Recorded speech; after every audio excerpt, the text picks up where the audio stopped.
First, we want to thank our incredible awardees and leaders, and Kyla for taking a leadership role with Dr. Fletcher.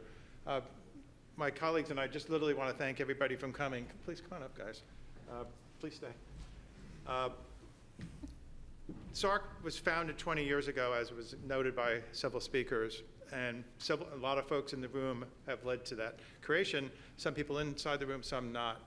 And it was interesting. I was just talking to Dr. Kuno, saying, you know, we hesitated. Do we celebrate 20 years of SARC, or do we honor it? And I tend to think we should honor it, the vision for the people that founded us. But I look at that 20 and say, we can't countenance the concept of a 40 being after that name. I mean, we have to do something as a field to actually turn this disease around. And I'm a lay person, I'm a business person, I can't influence science. But I will say that if we move a decimal over and imagine SARC as SARC 2.0, as Dr. Tapp was challenging us, I think there's an opportunity for the sarcoma community to pull on the oars better, and we'd be honored, to use that word, if the other investigators in this room who haven't worked with SARC or don't understand how to work with us approach us. As was pointed out, there's a lot of openings, and there's a lot of opportunity. There's too much opportunity, quite frankly, as a field.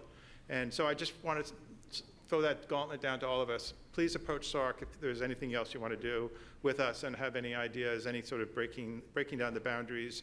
And as Dr. Tapp said, you know, stop working in silos. I came to sarcoma from the lung cancer world, and I have to say the collegiality in sarcoma is palpable.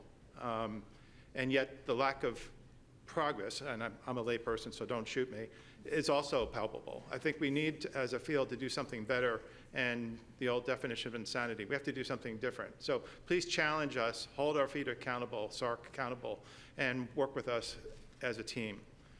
Anything you guys want to add? Secondly, I'd like to thank our sponsors, our platinum sponsor, Boehringer Ingelheim, and our other sponsors, Exelixis and Merck. We could not have done this meeting without their funding support. I'd also, of course, like to thank every speaker, every panelist who has spoken today. That's been key. I have to thank all of you for coming and continuing to be interested in, obviously, dedicated to sarcoma and interested enough to come to hear what happens in the SARC meeting. We learned from past meetings to focus, as you saw today, more on the science, more on the clinical aspects, less about the organization. But I will stress that the organization is evolving. We're just launched, as you heard from Dr. Okuno, launched a tumor board. There are many other initiatives and programs that are coming down the pike. So we'd love to work with you on that. And I guess in closing, just thank you. Is there anything? No.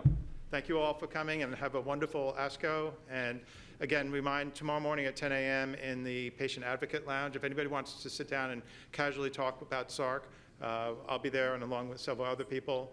And other than that, have a fantastic McCormick trot. Okay, take care. Thank you, everybody.